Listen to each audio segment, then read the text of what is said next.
Hey friends, how's it going? Ash here, welcome back to Gents.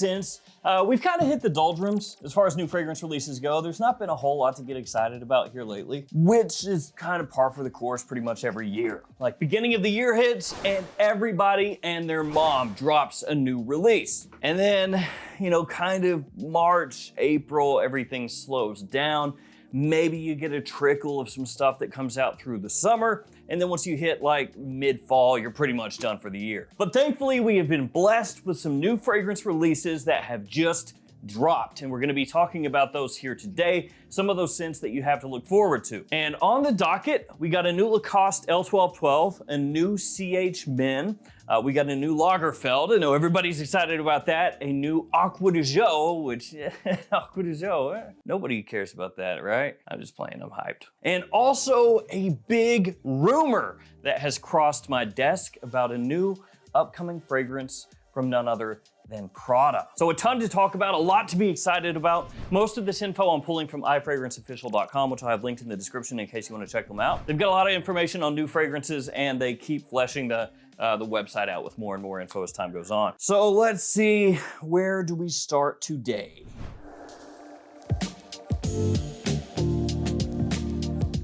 Let's talk about the Carolina Herrera up first. So this one is called CH Wild Love. And the bottle style reminiscent of CH Passion for Men, which was fantastic. A really good under the radar iris fragrance. Similar style here, only with a different color scheme and also with kind of like a leopard print going on. So let's go ahead and read from the brand about this upcoming release and see how it's going to be. CH Wild Love is a new fragrance for men launched in 2025. Unveil your bolder side with the new CH Men Wild Love, a limited edition fragrance for men from Carolina Herrera. Now I do want to bring up really quickly, they say right there, limited edition, and when it comes to Herrera, it's hit or miss. Sometimes their limited edition fragrances are really limited and you can't pick them up basically right after they come out. So if you want it, you gotta get it. And then other times their limited fragrances will actually be available for like 2-3 years, at least at discounters. So be aware of that. I would lean towards the side of being cautious and say that it's more likely than not that it will be more difficult to get as time goes on. But yeah, be aware, it could go one way or the other. When you see limited edition for Carolina Herrera, it's kind of a crapshoot. Anyway, back to this. The new release is an embodiment of audacious sophistication with its edgy leopard print packaging paired with a daring blend of spicy black pepper, sage, and patchouli. Powerful, sensual, and highly irresistible, this fragrance is made for those who nurture their innate rebellious soul, leaving an impression of self-confidence everywhere they go. Edgy leopard print packaging, exactly what every dude out there is looking for. It's like you go to your local Nordstrom or TJ Maxx or wherever you shop for clothes, it doesn't matter. And you go like, look, dude, I'm kind of a rebel and I'm looking for leopard print. Yeah, I'm a bit of a risk taker, you could say. Trying to get that whole like 80s coked up wrestler vibe going with my shirt here. So that's what I'm looking for. So that note breakdown, frankly, about as boring as you could get because it is just a simple 3-note breakdown. You know how much I love those. Off the top, black pepper, sage in the mid, patchouli in the base. You know, it's something you've seen 52,000 times as far as just something similar to that. And unfortunately does not really give you too much to go on. Because the assumption that I would have looking at this is that patchouli is probably not gonna smell like a real pop of patchouli, right? It's probably gonna be more like a clear wood kind of thing, more of like a clean woodsy patchouli with maybe a touch of earthiness that's just like lingering in the background. The sage, I would imagine, is gonna be sweetened up, gonna be slightly aromatic, maybe a little bit classy as well. And black pepper, I'm expecting more of like just kind of fresh spiciness, a little nondescript, I would guess. And I said, a little sweetened up with the sage. What I'm thinking about there is stuff like Ralph's Club by Ralph Lauren. So that one features clary sage very prominently, and it's not ultra sweet. It still has an aromatic feel to it, but it has that sweetness that kind of takes the edge off. And I'm imagining that's what's probably gonna be going on with this one as far as that sage, how it's used. Now, even though I do think that that's kind of a run-of-the-mill note breakdown, I'm not writing it off because like I said, CH Passion, that stuff is great. It's under the radar, way better than you would expect. So Carolina Herrera, they've shown that they can make things work, that they can make things pop. You know, the bottle design, maybe not to my taste, and the note breakdown, not to my taste either, as far as just how run-of-the-mill it is. But I'm still looking forward to it, and I'm still going to pick it up and hope for the best. Let's run real quick through the Lagerfeld, then we'll talk the Prada and move on from there. So the new Lagerfeld is called Bois de Santal, and this is obviously a new one for 2025 from the brand Velvety and Cozy. This smooth Bois de Santal eau de toilette for men from Karl Lagerfeld fuses notes of sandalwood with a fiery blend of Madagascar black pepper. Black pepper showing up again. Elevated by rich tonka and the golden depth of amber, it comes in the signature style of the house and a translucent finish with amber hues. So note breakdown here, interestingly enough, showing a top note of sandalwood and black pepper. I would imagine sandalwood is actually a base note here. A mid of tonka and then a base of amber. So here's the deal with these fragrances from Lagerfeld. You want to pick them up from discounters because they are heavily discounted. All of the ones pretty much that come in this same bottle style. You can find them at discounters oftentimes like 25 bucks, sometimes less. And in that price range, they're actually really good. Quality is great for a really, really, really cheap fragrance. Now, if you're picking it up at full retail, whatever that happens to be, probably not as good of a time you will be having. Why am I speaking like Yoda suddenly? Not as good of a time you will be having. That's not even how Yoda sounds. What was that? It was like a Harry Potter cast-off character or something. Now looking at the note breakdown, a lot of sweet going on here. Tonka, amber, and sandalwood. Sandalwood can come across like a creamy, as they say, velvety, kind of sweeter take on a woodsy note. At least it can be used that way. And once again, black pepper. That's really the only thing that's popping out here as not being a note that leans more toward that warm, sweet side of things. So while probably 95% of you or more are gonna see this and be like, oh, Karl Lagerfeld, whatever, who cares about that, you know? Give me something more hyped. Just be aware that they are under the radar hidden gems some of the time.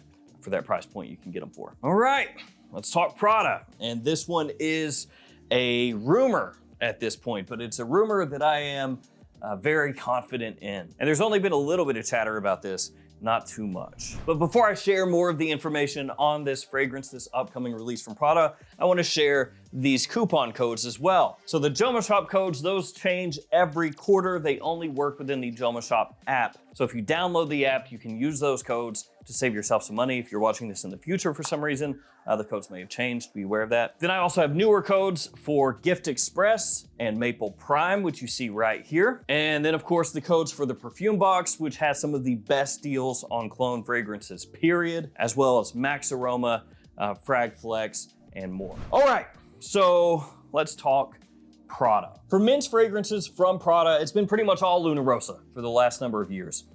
Specifically Ocean, Luna Rossa Ocean, the Eau de Parfum, Le Parfum. You had the rebottlings, repackaging style of Luna Rossa Sport, of the original Luna Rossa. There has not been a new men's fragrance from Prada that is not a Luna Rossa since 2019, pre-COVID. And that was L'Homme Water Splash, which, you know, fairly similar to Prada L'Homme Low. Different bottle style, a little bit bigger, 150 mils. But that's been it. So Prada L'Homme has been left for dead, basically, and Luna Rossa has turned into the Luna Rossa Ocean Show. So what's the deal with the upcoming release? What is it? Well, unfortunately, this one is not a new Prada L'Homme. So if that's what you were hoping, that's not what it is. What it is does make sense though, when you think about it. It is a male version, or a male counterpart, I should say, to Prada Paradoxe. So Prada Paradoxe, in case you're unaware of it, is a female line of fragrances from Prada, very successful. They've had a couple flankers in that line as well. 2024 had one called Virtual Flower. And so now they're doing a men's version, but it's not called like Paradoxe Homme or something like that. It's actually called Paradigme, spelled Paradigme. ME. Fragrance itself looks to be green in color in terms of just the juice on the inside of the bottle. So the ladies version is a pink, and then now the new one is going to be green on the men's side of things. Don't know any notes or anything like that at this point, just the name, that it's coming out, and the color. I would assume, maybe stupidly and incorrectly, but I would assume that since it looks green in color, that it would be a green type of scent profile, one way or another, whether it's really sweetened or it's something that's extremely aromatic or whatever. I would also imagine, being a Prada, that it's probably going to have like this soapy, classy kind of edge to it, because most men's fragrances that are released by Prada have that sort of soapy essence to them. Some of them much more pronounced than others, but it's usually there lurking along the edges, if nothing else. So as I said, at this point, it's technically just a rumor. It has not been fully confirmed or anything like that, but a couple of people who have given me information in the past have passed this on to me as well, and everything they've told me in the past has come to fruition. So you can take it with a grain of salt, but that is the word on the street, a new Prada. And of course, when that does get announced, assuming it gets announced, with the note breakdown and everything, I'll let you guys know what that is and my thoughts on it as well. I am really hyped to get something new from Prada that's not Luna Rossa Ocean, because no offense to Luna Rossa Ocean, you know, it's solid and everything, but you know, it's been years, and when everything they're putting out is just, hey, more Luna Rossa Ocean, more Luna Rossa Ocean. Oh, we changed the bottle on the original. Look at that, a new bottle. When that's the extent of it, you know, I'm just saying, it's exciting to get something new. Bring back L'Homme while you're at it. Okay, let's talk next about the Lacoste. So this one is a new Lacoste L1212, and it is called Silver Gray. It is neither silver nor gray, even though those are quite similar. It is both together, silver and gray. Which I guess, you know, you could have something named yellow gold, and that would make sense. So maybe it's not as goofy of a name, but it wouldn't be yellow gold, right? Because it's silver gray. It would have to be gold yellow.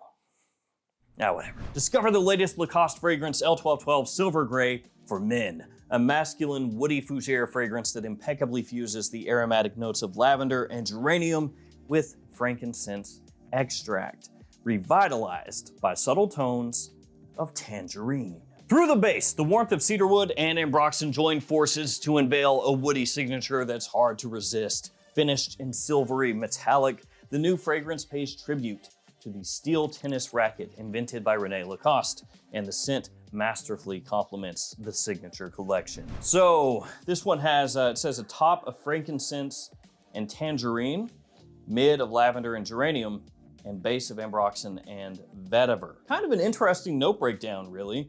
It is interesting to see vetiver in there, because in the write-up, you know, vetiver's not mentioned anywhere, and then vetiver sneaks in the base. Reason I say that is because for a lot of people, myself included, when you see a designer fragrance and it's named gray, or, you know, silver gray in this circumstance, and then you see vetiver in there, you automatically go, ooh, like gray vetiver? Like when Dolce & Gabbana's The One Gray came out, right? That one drew some similarities, some comparisons rather, to gray vetiver to an extent. So yeah, seeing that in there, I'm not saying it smells like gray vetiver, it probably doesn't at all, but just something to be on the lookout for. I actually don't mind this note breakdown. Thankfully, it's not a 3-note note breakdown. It's not like crazy complex or anything, but I would imagine the incense is going to be a little bit lighter, like a fresher sort of poppy incense instead of a more heavy churchy incense. Tangerine is an interesting choice. I like that. I like citrus off the top. You know, slightly more unique than a grapefruit, bergamot, mandarin orange, or something like that. Lavender, geranium mid, super basic, very simple, but it works. And then ambroxan vetiver in the base,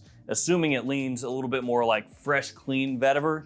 That's where you could start to get that comparison drawn to gray vetiver, just in the base. Lacoste is another house that I actually really enjoy, typically because their fragrances, even if they're not like world-shattering or anything, they're usually competently done. They're easy to wear. They have a nice classiness to them while still being easy to pull off casually. You know, it's like sporty, classy at the same time. And then at discounters, typically, after they've been out for just a little while, they're affordable, you know, they're pretty cheap. And also they never catch the same amount of hype as like the big dog fragrances do. So, you know, to an extent, it can be something that you can rock that a lot of other people are not. So yeah, new Lacoste, I'm here for it. Acqua di Gio, let's talk about it. It is the new Profondo Eau de Toilette. They are hitting us with that good old flanker of a flanker. Oh yeah, there we go, yeah.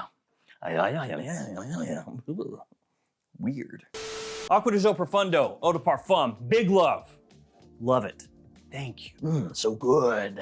Fresh, sweet, easy to wear, compliment puller. Nice. Acqua di Gio Profondo Parfum.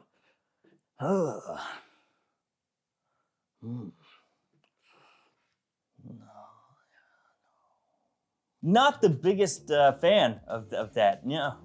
As far as like the entire Acqua di Gio line that you can buy today, not including discontinued ones, Acqua di Gio Profondo Parfum is my personal least favorite. Now I know some people really enjoy it. They like it a whole bunch because it is a little bit different than you know, the other Acqua di Gio fragrances. But yeah, for me, I'm not a big supporter of that one. So that means Acqua di Gio Profondo, as it stands today, has one of my absolute most favoritist in the whole universe, Acqua di Gios. Basically, Acqua di Gio Profondo Eau de Parfum and Acqua di Gio Parfum. Those are my two favorites, easy. And then it also has my least favorite. And now we got the Eau de Toilette. So it's like, which side are you going on, dude? Are you going over here to the light side, the good side? You're going over to the dark side. Giorgio Armani introduces Acqua di Gio Profondo Eau de Toilette, a new fragrance of cool intensity that embodies the rush of taking a nosedive in the coolness of the sea. A blend of striking contradictions of fiery spices and zesty grapefruit, elevated by the refreshing essence of cypress and the texture of lavender. The iconic Acqua di Gio Profondo Eau de Toilette bottle marks the zesty signature appeal of Acqua di Gio. It is shrouded in ombre matte tones of blue that invoke the gradient shades of the deepest seas. I do like a good gradient, and I do like a good matte bottle, so I guess I like it. Note breakdown wise, what do we got? We have grapefruit, lavender, and cypress off the top, technically lavender.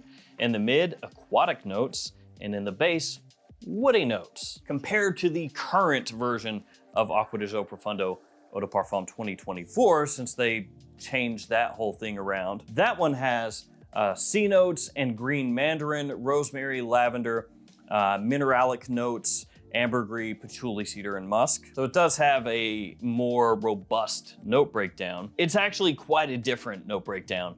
On its face, it doesn't look that much different, but then when you dig in, it's like a different type of citrus. It has different aromatic supporting notes. In the base, they just say woods. You know, it's woods, I guess. And of course, the expectation going into this is that it is kind of what you would expect from an Eau de Toilette Acqua di Gio Profondo.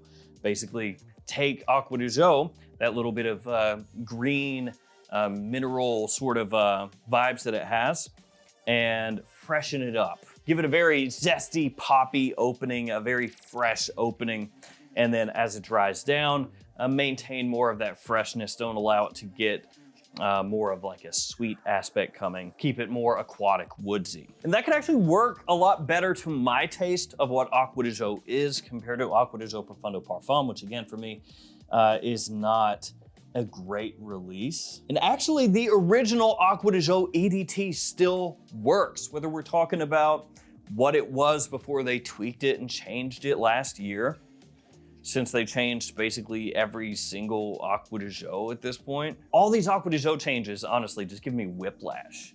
You know, now they got like original Acqua di Gio Eau de Toilette and the new version. They've got Profondo Eau de Parfum Original and the new version. Acqua di Gio Eau de Parfum and the new version. They got Profondo, then they got Parfum, then the new Parfum. It's just it's like a little bit too much. But that's a whole other rant for a whole other day. Acqua di Gio Profondo EDT, I am looking forward to it with bated breath. I am psyched, but it has to be good. It has to be good. Like, I don't want another Acqua di Gio flanker where you smell it and you're just like, Okay. So I'm giving it its chance. If it is super fresh, ultra sexy, really appealing, perfect for summertime, like they nail it, then fantastic. If it comes out and it's just kind of paint by numbers or super boring, or if it's just kind of screwed up, you know, like the Parfum for the 50th time, then oof. But there we go. A new Profondo is coming out. It is the Eau de Toilette. I'm going to assume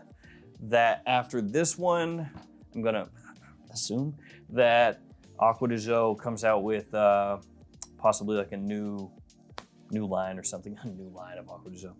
A new flanker name. Because when you think about it, for sale right now, we've got the Eau de Toilette, the Eau de Parfum, the Elixir, right? So that's pretty much all nailed down. You've got Profondo Eau de Toilette, Eau de Parfum, and Parfum now. So what are you gonna do next? Profondo Elixir? Like, oh, I hope not. I mean, don't get me wrong, it could be fantastic, but at the same time, like, yeah. So it's just like, well, you gotta think they're coming out with something different. Right? Maybe, right? Maybe. So there we go, Acqua di Gio Profondo Eau de Toilette. I know there are gonna be a lot of people who are like,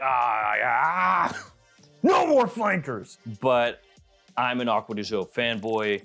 I will buy it, and I am hoping for the best. So there we go, guys. There are some of the bigger upcoming releases. There are also some smaller releases coming out. A new Antonio Banderas release called Essence of Success. They are decent fragrances a lot of times, Antonio Banderas releases. I know it sounds crazy, but Antonio Banderas releases are pretty good when you can get them at discounters for like 20 bucks. No breakdown on that one. Bergamot, green apple off the top, sage, lavender, geranium in the mid, patchouli, amber in the base. So nothing really jumps out in a crazy way, other than it could be something similar to like the Y line of fragrances. And then there is also a flanker of Blue Talisman coming out. It is called Blue Talisman Extrait. I only bring that up because I know it's a very popular release. Not too much info on that one either at this point, but that is coming soon as well. So there we go, guys. There are some upcoming new releases you have to look forward to. Let me know what you're looking forward to the most. For me, it is kind of a tie. The new Prada and the new Acqua di Gio. If I had to pick just one, like, you know, sight unseen, unsmelled, I guess, I would go with the Prada. Just because I'm excited to see a new line and see kind of what direction they're taking it, but I'm still hyped about the Acqua di Gio. Thank you guys for hanging with me. Stay safe out there. Let's hope for more fantastic releases this year. And hopefully we don't have to wait that much longer to get hit with some more new releases and hopefully some good ones. Stay safe out there, guys. Take care of yourselves. See you tomorrow with another fragrance video. See you later.